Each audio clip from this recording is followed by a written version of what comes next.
یہی ہمارے لیے بہتر ہے۔ چند ایک باتیں مختصر وقت میں، میں تو اثر پڑھ چکا، مجھے اندازہ نہیں تھا کہ یہاں بھی نماز اثر ہونا ہے، تو میں کوشش کروں گا کہ ایک ہی آنسو میں کہہ جاؤں گا میں دل طوفان بیجا لانے سے بھی یا چشم فائدہ، دو اشک ہی کافی ہیں اگر اثر کریں تو۔ اللہ تعالیٰ نے قرآن مجید کے اندر ایک نہایت انفرادی انداز میں اپنے بندوں کی عظمت کو بیان فرمایا۔ دنیا میں بہت سارے لوگ باصلاحیت ہوتے ہیں، پڑھے لکھے ہوتے ہیں، معاملہ فہم ہوتے ہیں، سمجھدار ہوتے ہیں، پر کوئی کام نہیں کر پاتے۔ اس کی وجہ یہ ہوتی ہے کہ مزاج کے لحاظ سے بزدل ہوتے ہیں، چھوٹے چھوٹے غم پال لیتے ہیں، چھوٹی چھوٹی چیزوں سے پریشان ہو جاتے ہیں، فکری توانائی نہیں رکھتے، سامنے سے آنے والی ذرا بھی تیز ہوا کا مقابلہ نہیں کر پاتے۔ اس کا نتیجہ یہ نکلتا ہے کہ وہ بڑے باصلاحیت ہونے کے باوجود بھی زندگی میں کوئی کارہائے نمایاں سر انجام نہیں دیتے، اور غم ہونا، پریشان رہنا، یہ ظاہر ہے بہت بڑی تکلیف ہے۔ تو اللہ تعالیٰ نے قرآن مجید کے اندر ارشاد فرمایا کہ جو لوگ قرآن و سنت پر ڈٹ جاتے ہیں نا، رستہ مشکل ہے۔ جو لوگ اللہ کا نام لے کے ڈٹ جاتے ہیں، جنہیں ڈٹنا آتا ہے، جو کھڑے ہو جاتے ہیں، ان پر پھر کوئی خوف اور کوئی غم نہیں ہوتا۔ ان الذین قالوا ربنا اللہ ثم استقاموا، بے شک وہ لوگ جنہوں نے کہا اللہ ہمارا رب ہے اور پھر وہ ڈٹ گئے، فلا خوف علیہم، اللہ فرماتا ان پر کوئی خوف نہیں، ولا هم یحزنون، اور نہ وہ غمگین ہوں گے۔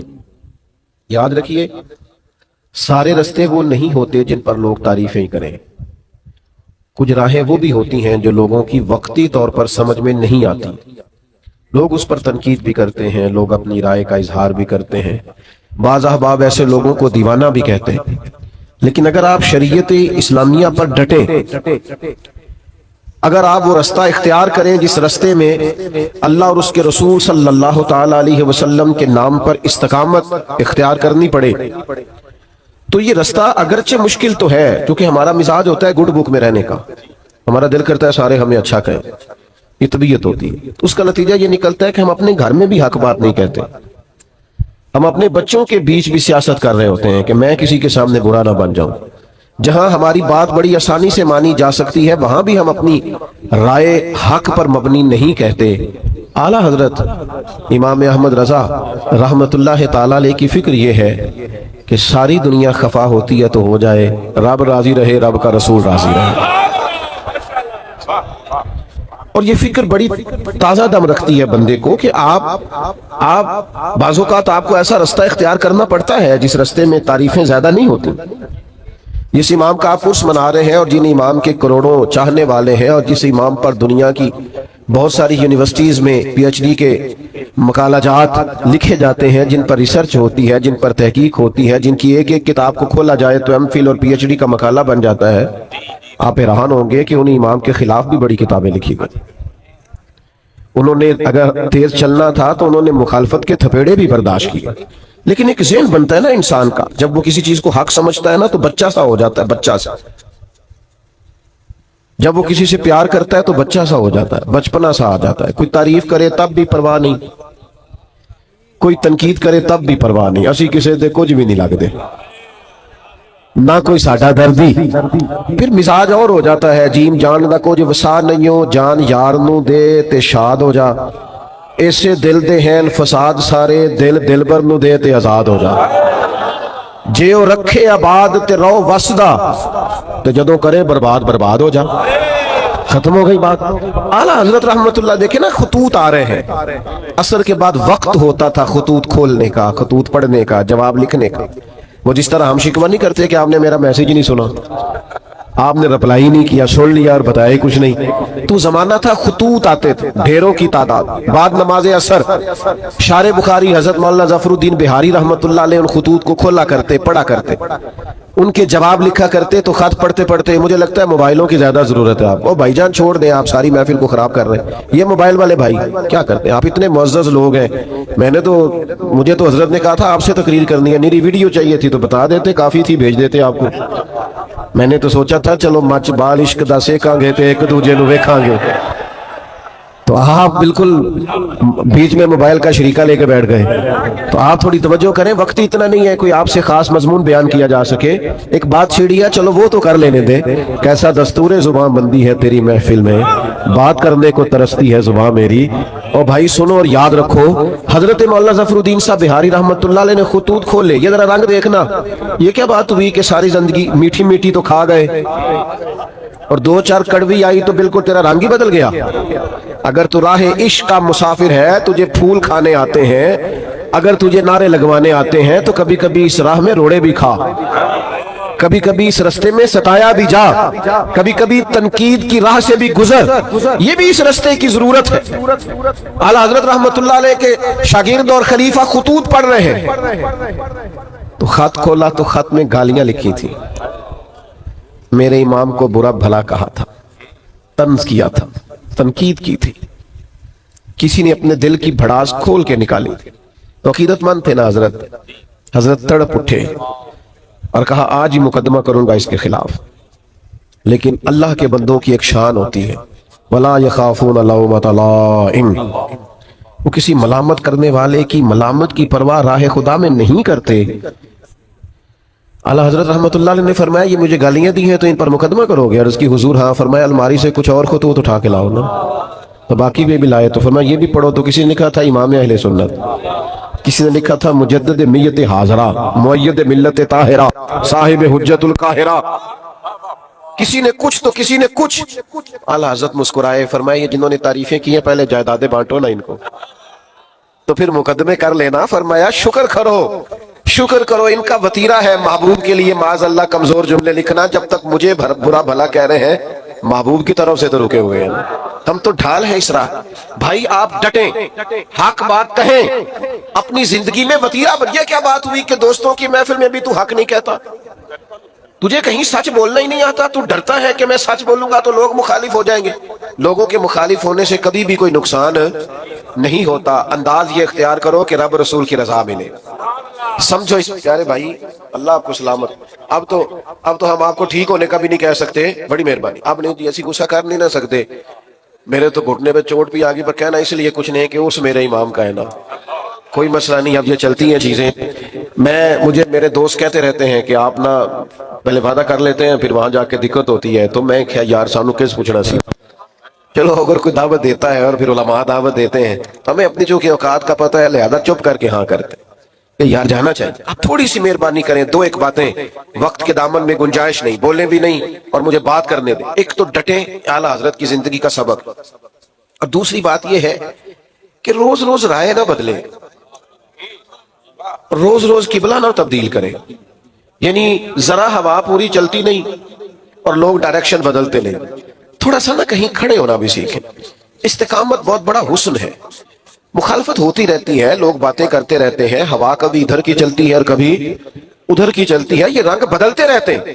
میں آپ کو یقین کے ساتھ کہتا ہوں کہ جتنی کڑی ہوا چلتی ہے میرا اہل سنت پر عقیدہ مضبوط ہوتا جاتا ہے.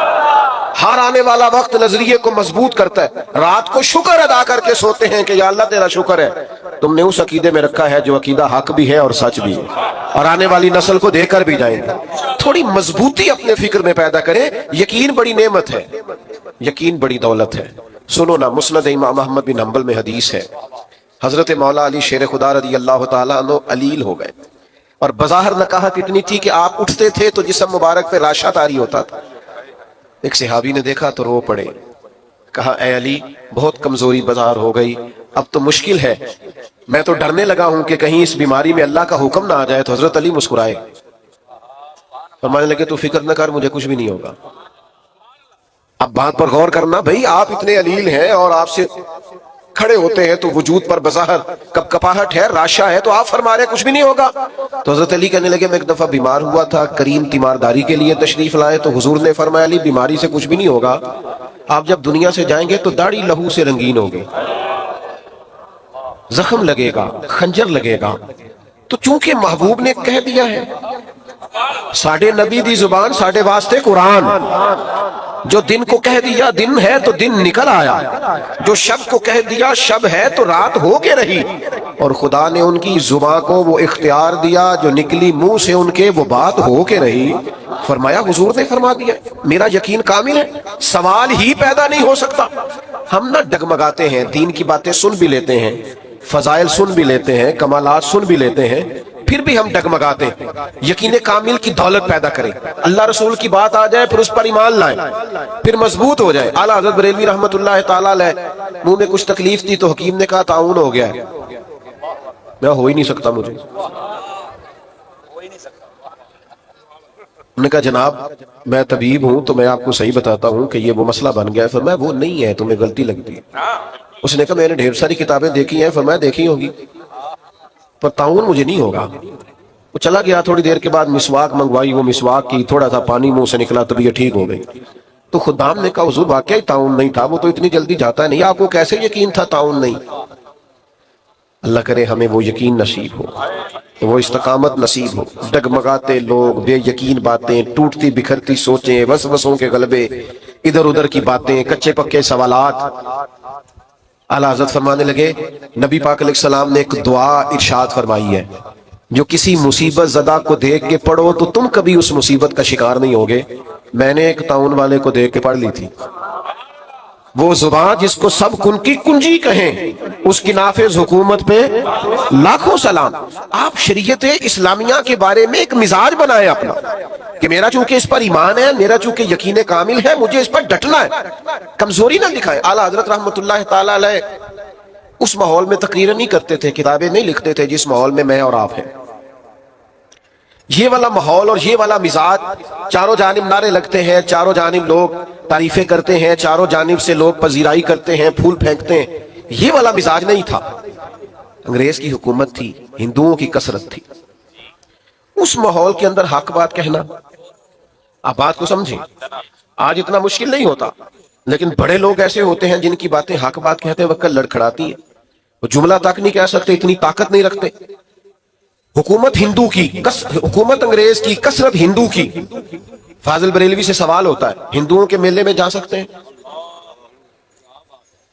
بڑا بچ بچ کے لوگ آج بات کرتے ہیں، شریعت کا دفاع کرنا ہوتا ہے تو لوگ سہمے سہمے سے، ڈرے ڈرے سے، ان کا مزاج نہیں ہوتا۔ وہ کہتے ہیں جناب وہ لبرل کیا کہیں گے، وہ فلانا کیا کہے گا، وہ فلاں آدمی کیا بولے گا۔ اعلیٰ حضرت سے کہا ہندوؤں کے میلے میں جا سکتے ہیں؟ تو فرمایا وہاں تو وہ معاذ اللہ اپنی کفری اور رسومات بھی کرتے ہیں۔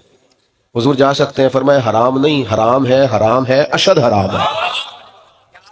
اتنی کھول کی بات، اتنی واضح بات، آپ کا تشخص ہے ایک الگ سے، آپ ایک الگ سے زندگی رکھتے ہیں، مومن ایک الگ سے اپنا تعارف رکھتا ہے، مسلمان کی اپنی ایک شان ہوتی ہے، وہ اپنی شان میں انفرادیت رکھتا ہے۔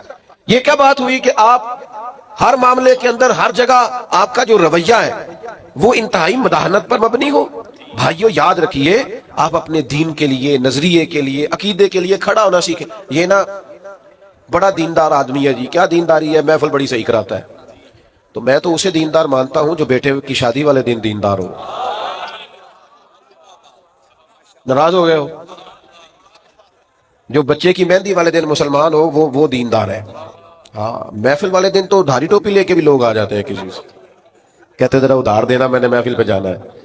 یہاں تو لوگ سارے ٹھیک ہو جاتے ہیں، رمضان شریف میں تو بہت سارے لوگ ہیں جو مسجد آ جاتے ہیں، پتہ تو تب ہے جب وہ کیفیت بنی ہوئی ہے، چاروں جانب سے گھیرا جا رہا، اور پھر آپ کا رویہ دین کا ہو، آپ ڈٹے کہیں میں نہیں کرنے دوں گا۔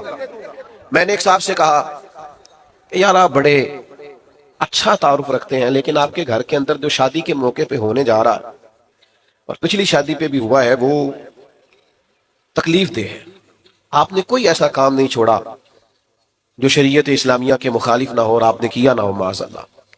تو مجھے کہنے لگے میں تو پتہ ہے میں تو بڑا زور لانا، بچے نہیں مانتے۔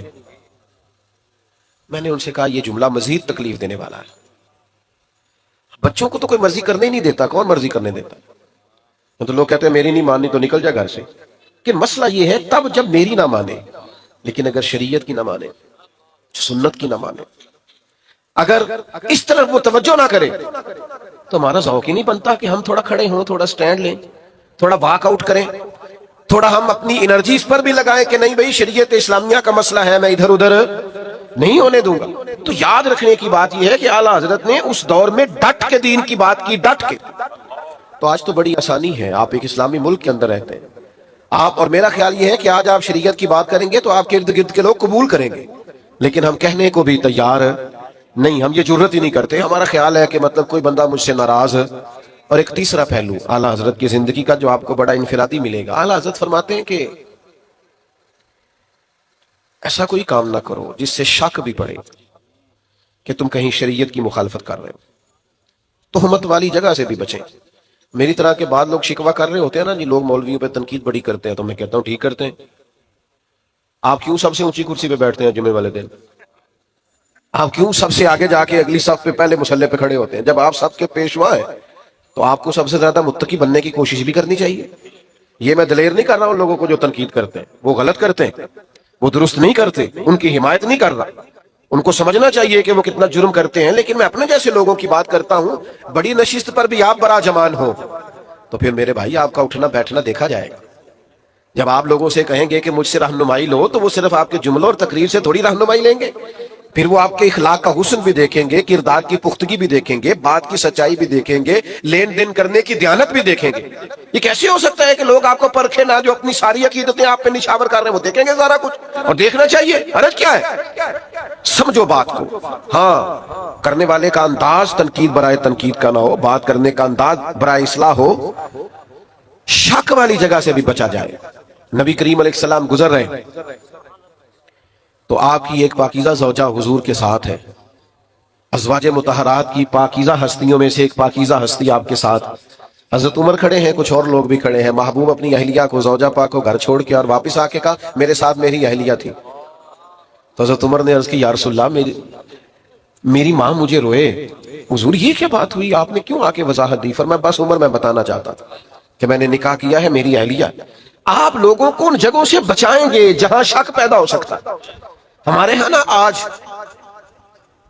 دیندار طبقہ، بزرگ طبقہ، والد کہلانے والا طبقہ، استاد کہلانے والا طبقہ جب غیر محتاط ہوتا ہے تو پھر مشکلات پیدا ہوتی، پھر تکلف پیدا ہوتا ہے. آپ والد ہیں، اب آپ کی ذمہ داری بڑھ گئی. آپ استاد ہیں، اب آپ کی ڈیوٹی بڑھ گئی. آپ امام ہیں، آپ خطیب ہیں، آپ بزرگ ہیں، آپ مقتدا ہیں، اب آپ کی ڈیوٹی بڑھ گئی. اعلیٰ حضرت رحمت اللہ علیہ کے زمانہ مبارکہ میں نا اس وقت لالٹینوں کا دور تھا. تو لوگ کیا کرتے تھے کہ وہ مٹی کے تیل کے ساتھ لالٹین جلایا کرتے تھے. تو مسجد میں مٹی کا تیل چونکہ بدبو آتی ہے، جائز نہیں. ایک صاحب بڑی دور سے ارنڈی کا تیل لائے، اس سے خوشبو آتی. وہ مسجد میں جلانا درست ہے، وہ جائز ہے. یہ زیادہ غور کریں جو بزرگ کہلاتے ہیں، جو کہتے ہیں میں بڑا ہوں. وہ تیل جب لایا گیا اور وہ لالٹین میں ڈالا گیا اور جب اسے جلایا گیا تو سرکار اعلیٰ حضرت رحمت اللہ تعالی علیہ کے وہ خادم کہنے لگے حضور اس سے خوشبو آتی ہے، یہ وہ والا نہیں. فرمایا چلو ٹھیک ہو گیا. اب یہ کہ یہ سارے نمازیوں کو کون بتائے گا کہ یہ مٹی کا تیل نہیں؟ وہ تو جا کے کہیں گے وہاں لالٹین جل رہی ہے. وہ تو سارے لوگوں کو بتائیں گے کہ وہاں جلتی ہے تو یہاں کیوں نہیں. تو کہا حضور پھر حکم کیا ہے؟ فرمایا آپ اس طرح کریں، سنتیں بہت پہلے پڑھیں اذان کے فوراً بعد، اور پھر لالٹین کے پاس کھڑے ہو جائیں، اور جتنے لوگ مسجد میں داخل ہو آپ بول بول کے بتائیں کہ یہ مٹی کا تیل نہیں، یہ مٹی کا تیل نہیں، یہ مٹی کا تیل نہیں. اور فرمایا پھر فرض پڑھ کے دعا سے پہلے کھڑے ہو جائیں اور پھر اس لالٹین کے پاس کھڑے ہو کے بار بار بتائیں کہ مٹی کا نہیں بھائی، مٹی کا نہیں بھائی. تہمت والی جگہ سے بچنا ہے. آپ کو ایک معیار قائم کرنا ہے، آپ کو اس پر ڈٹنا ہے، آپ کو کھڑا ہونا ہے. لیکن اگر آپ کا یہ مزاج نہیں، آپ کی یہ طبیعت نہیں، آپ یہ بھی چاہتے ہیں کہ لوگ میری عزت کریں اور پھر آپ وفادار بھی نہیں، باوقار بھی نہیں، تو پھر بھائی آپ کس رستے کے مسافر ہیں؟ آپ کدھر؟ میں نے زیادہ باتیں کرنے کا ارادہ کر رکھا تھا پر چونکہ وقت تیزی سے سمٹتا جا رہا ہے آخری بات کی طرف آتا ہوں. بڑی جلدی، وہ دوسرا پہلو جو میں نے کہا نا، ہمارے ہاں تنقید بڑی جلدی تنقید بھی نہ کریں. بھائی آپ اٹھنے لگے، مہربانی کریں نظم تو نہ خراب کریں. بھائی ادھر دیکھیں میری طرف جی. بڑی جلدی تنقید بھی نہ کریں، اتنی جلدی نہ ڈالا کریں. ہو کسی نے کہا تھا کچھ تو مجبوریاں رہی ہوں گی، یوں ہی کوئی بے وفا نہیں ہوتا. تھوڑا سا نا تھوڑا موقع دیا کریں، چیزوں کو سمجھا کریں.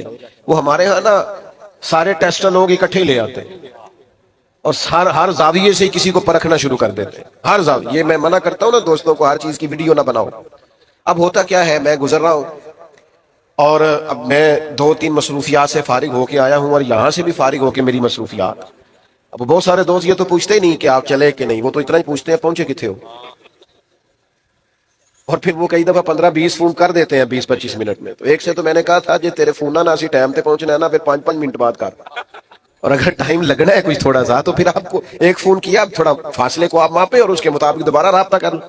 لیکن وہ چونکہ فون ہاتھ میں ہے اور خیر سے سستا بھی کافی ہے تو بہت سارے احباب جو ہیں وہ پھر تو اب وہ گزر رہے ہیں تو کسی سے ہاتھ ملا سکے ہیں کسی سے نہیں, سب کی ویڈیو بن گئی, پھر وہ پاس بھی کسی نے نہیں رکھنی, وہ ڈالنی بھی لازمی ہے.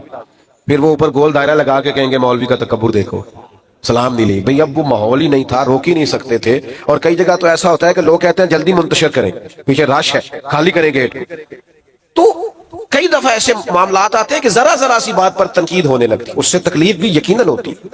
پوری بات ہی نہیں سنی, تھوڑی سی پیچھے سے کاٹ لی, تھوڑی آگے 2 جملے لے لیے, تنقید شروع کر دی. اعلیٰ حضرت نے لکھا ہے قراء سے معذرت کے ساتھ, لکھا ہے کہ 2-4 اچھے قراء نے ایک عالم کے پیچھے نماز پڑھی تو ان قراء کے نا عالم صاحب کے کچھ مستحب قواعد درست نہیں تھے. وہ لوگ دیر نہیں نہ کرتے, فوراً کہنے لگے ایڈے بڑے عالم نے تھے قرآن بھی نہیں ٹھیک پڑھنا ہوتا. اسی وقت میں نے پہلے کہا قراء سے معذرت کے ساتھ, اور ویسے چونکہ تھوڑا شاعری سے دلچسپی رکھتا ہوں تو لفظ تاثیر سے بنتے ہیں تلفظ سے نہیں. اہل دل آج بھی ہیں اہل زباں سے آگے. مستحب قواعد سیکھ نہیں تھے پر وہ تنقید کر دی, منٹ نہیں لگایا, دیکھو جی یہ تو اتنے بڑے ہیں اور قرآن مجید نہیں پڑھنا آتا. تو نماز مکمل کر کے نہانے چلے گئے تو کرتے وغیرہ اتار کے انہوں نے رکھا اپنا قمیض, تو وہ شیر اٹھا کے لے گیا. اب وہ بڑی عجیب حالت ہو گئی, کتنی دیر پانی میں بندہ رہ سکتا ہے, ٹھٹھرنے لگے. اعلیٰ حضرت فرماتے ہیں کہ وہ بزرگ جو تھے وہ شیر کا ان سے پیار کا تعلق تھا, محبت کا تعلق تھا. چلیں آپ کرامت نہ بھی کہیں تو کچھ جانوروں سے پیار نہیں ہو جاتا. آج بھی لوگوں نے رکھے نہیں ہوئے جانور, وہ پیار کی کہندے نے انونس ہو گیا گجایا ہے, تو وہ پیار تھا. تو شیر اوپر بیٹھا کپڑے لے کے, تو حضرت نے شیر کو اشارہ کیا ادھر آنا, دونوں ہلاتا آ گیا, قدم چومے. تو فرمانے لگے ہمارے مہمانوں کو تنگ کرتا ہے. اور پھر وہ کپڑے ان کو تھمائے, کرتے ان کو دیے, اور وہ جو حدیث پاک میں فرمایا نا مومن کی فراست قلبی سے ڈرو فَإِنَّهُ يَنْظُرُ بِنُورٍ, وہ اللہ کے نور سے دیکھتا ہے. تو پتہ کیا جملہ کہا اس بزرگ نے. اعلیٰ حضرت فرماتے ہیں ان بزرگوں نے بڑے خوبصورت میٹھے اور سونے لفظوں میں کہا مولانا آپ نے لفظ سیدھے کیے, ہم نے دل سیدھا کیا ہوا. تو سارا وقت صرف جملے ٹھیک کر, جلدی نہ کریں تنقید کرنے میں, تھوڑا سا نا وقت تو دیں. ہم نا بہت جلدی کرتے ہیں, پوری بات کا بھی نہیں پتا ہوتا, پوری تفصیل بھی ہمارے سامنے نہیں ہوتی, لیکن تنقید کرنے کی جو کی عادت ہوتی ہے, مزاج ہوتا ہے. کچھ لوگ ایسے ہوتے ہیں جن کے پاس آپ نے ناراض نہیں ہونا, ان کے پاس اچھی خبر ہوتی کوئی نہیں بیچاروں کو. وہ جب بھی بات کریں گے کوئی مایوسی والی بات کریں گے, کوئی خوفناک. میں ملک سے باہر تھا تو ایک صاحب مجھے کہنے لگے بڑے پاکستان کے حالات خراب ہیں, لوگ لڑتے ہیں, فلاں ہے, سیاستدان بھی برے, فلانا بھی برا, فلانا بھی برا, یہ ہو گیا. میں نے ان سے کہا آپ کو کیسے پتا ہے, آپ تو باہر رہتے ہیں. کہتے سنا ہے. تو میں کہ سانو پوچھنا سی ہوتے رہنے ہیں, اتنی جلدی آپ کیوں تنقید کرتے ہیں. میرا وطن وہ وطن ہے, میرا دیش وہ دیش ہے. کچھ عرصہ پہلے سیلاب آیا تھا, ہم نکلے تھے کچھ اپنے حصے کی خدمت کرنے. جس بیٹی نے خود محنت کر کے جہیز بنایا تھا اس نے بھی کپڑے نکال کے دے.